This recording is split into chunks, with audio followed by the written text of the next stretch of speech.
અહીંયા આવ્યા તો જે અવાજો સાંભળ્યા છે, જે પરિવારના આક્રંદ સાંભળ્યા છે, એ આર પાર નીકળવા જોઈએ.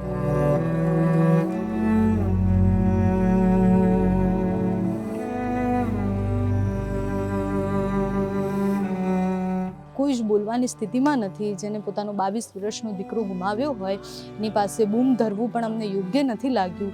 પછી એક જણાએ જઈને ચેક કર્યું તો એમનું બાઇક ત્યાં બહાર પડેલું હતું. સો એના ઉપરથી અંદાજ આવેલો કે બાઇક ત્યાં જ છે.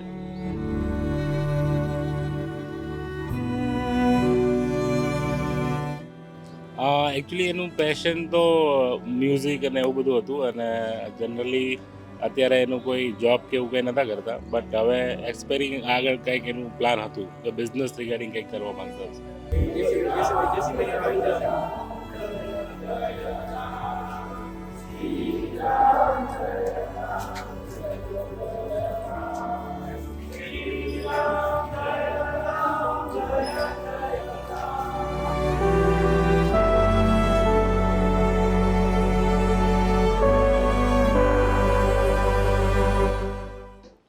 નમસ્કાર, રાજકોટના સ્મશાન ગૃહમાં ઊભી છું અને મારે તમને કશું જ જાજુ કહેવાની જરૂર નથી. જે ઘટનાઓ બની, જે પીડા છે, જે પરિવારોએ પોતાના વાલસોયા ગુમાવ્યા છે, બે દિવસે એમને એમના વાલસોયાનું જે કહેવાય કે શરીર જે હવે બચ્યું પણ નથી એ મળ્યું છે. એ પિતા માટે કેટલું અઘરું હશે. જે પિતાની સ્ટોરી અને જે બાળકની સ્ટોરી હું સાંભળીને આવી, બહુ જ યુવાન છોકરો હતો, મ્યુઝિકનો શોખ હતો એને, સ્મિતવાળા એનું નામ હતું, અને અહીંયા તો માસીના ઘરે ફરવા આવ્યો હતો. એને ખબર નહોતી કે એ ફરવા આવ્યો છે તો એના સાથે આવું કંઈ થવાનું છે. અહીંયા આવ્યા તો જે અવાજો સાંભળ્યા છે, જે પરિવારના આક્રંદ સાંભળ્યા છે, એ આર પાર નીકળવા જોઈએ.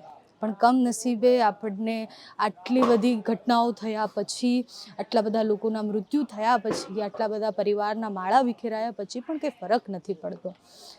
પરિવાર સાથે વાત કરવાનો જાજો પ્રયાસ નથી કર્યો, કારણ કે એ કોઈ જ બોલવાની સ્થિતિમાં નથી. જેને પોતાનો 22 વર્ષનો દીકરો ગુમાવ્યો હોય એની પાસે બૂમ ધરવું પણ અમને યોગ્ય નથી લાગ્યું. અને કેમ સવાલ કરીએ, પહેલાં પણ કર્યા હતા. મોરબી વખત, વડોદરા વખતે આશ્વાસન આપીને આવ્યા હતા કે તમારા તો ગયા છે પણ બીજા કોઈના ન જાય એટલે બોલો. પણ આ લોકોને તો એ કહેવાની પણ અમારામાં હિંમત નથી. અહીંયા આવેલી છું અને અહીંયાની જે સ્થિતિ જોઉં છું એ ખૂબ જ ભયાનક છે. એક બાદ એક હવે બધાને પોતપોતાના વાલસોયા, પોતપોતાના સ્વજનો આપવામાં આવશે, પણ કેવી રીતના? કોથળામાં ભરીને લાવ્યા હતા એમને. એ દ્રશ્યો આપણે ક્યારેય નહીં ભૂલી શકીએ. હજુ પણ સિવિલની બહાર લાઈન લગાવીને બેઠા છે લોકો, રાહ જોવે છે કે ક્યારે ટેસ્ટનો રિપોર્ટ આવે. હજી આશાએ બેઠા છે કે અમારા જે ખોવાયેલા છે અમને મળી જાય. એક બાપ 2 દિવસથી પોતાની 2 દીકરીઓ, માત્ર 2 દીકરીઓ હતી, દીકરીઓ માટે રાહ જોઈને બેઠો છે. એની પીડા હું તમને ક્યારેય સમજાવી નહીં શકું. આ બતાવી રહ્યા છીએ એટલે કારણ કે આ જોશો પીડા, અને આ કોઈ જોશે તો એને બી અસર તો થશે કે કંઈક તો ખોટું થઈ રહ્યું છે. નમસ્કાર, અમે રાજકોટના મુક્તિધામમાં અત્યારે બેઠા છીએ અને પરિવારનો રોગ કકડાટ હોય અને એમનું પીડા આક્રંદ અમે સાંભળી શકીએ છીએ. પરિવાર સાથે વાત કરવાની હિંમત તો નથી, એમને સવાલ પૂછવાની પણ હિંમત નથી, કારણ કે જે ઘટના થઈ છે એના બાદ એને ચૂંથી અને એમાંથી કંઈક કાઢવાનું એ કામ નથી અમારું. પણ અમારે સમજવું છે કે જે બાળકો ગયા છે, જે યુવાનો ગયા છે, એ લોકો કેટલા આશાવાદી હતા, એમના પરિવાર કોણ હતા, એ શું કરતા હતા, અને જો એ નથી તો એના કારણે એના પરિવારમાં કેટલું બધું વિખેરાઈ ગયું છે. આપનું શું નામ છે? જિગ્નેશ વાજા. જિગ્નેશભાઈ, અત્યારે તમે જેમનું અંતિમ દાહ કરીને આવ્યા, એમનું નામ શું હતું? એમનું નામ સ્મિત હતું, સ્મિતવાળા. એમની ઉંમર શું હશે? ઉંમર ટીનેજર જ, તમે સમજો ટીનેજર જ હતો. યસ. અને શું કરતા હતા?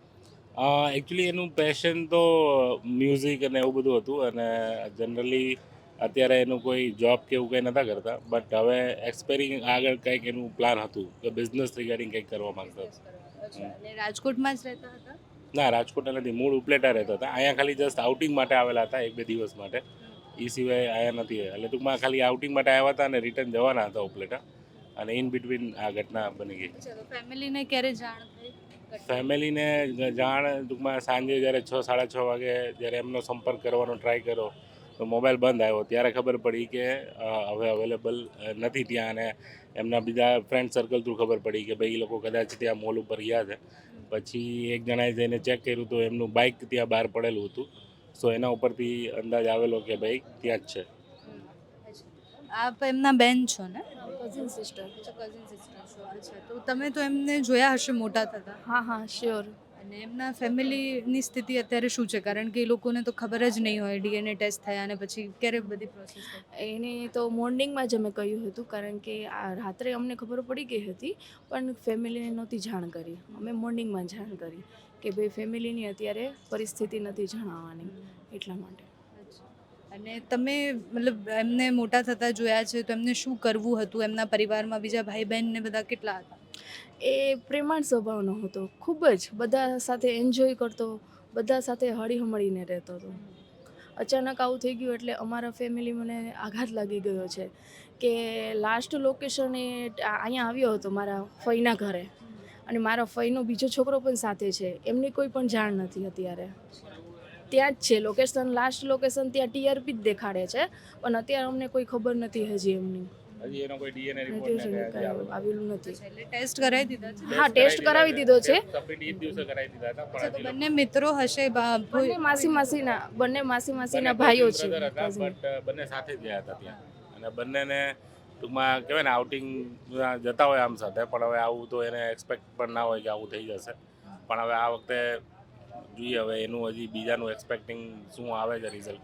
હજી કોઈ ડીએનએ રિપોર્ટની કાંઈ જાણ નથી કરી.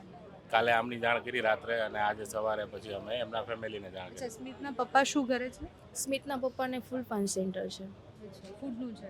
ફૂલ પાન સેન્ટર. અચ્છા, ફૂલ પાન સેન્ટરનો બિઝનેસ છે. અને મમ્મી? હાઉસવાઈફ. અને એમના ભાઈ બહેન છે બીજા કોઈ? હા, એના એલ્ડર બ્રધર છે, એ રાજકોટ રહે છે અત્યારે. શું 22 વર્ષની ઉંમર હશે? 22? હા, 22. અને બીજા જે ભાઈ હતા એમની સાથે હતા, એ બી 22. 22 વર્ષના. હજી તો ભણતા જ હશે, દુનિયા જોવાની બહુ જ બાકી. ગ્રેજ્યુએશન કમ્પ્લીટ કરી લીધું હતું.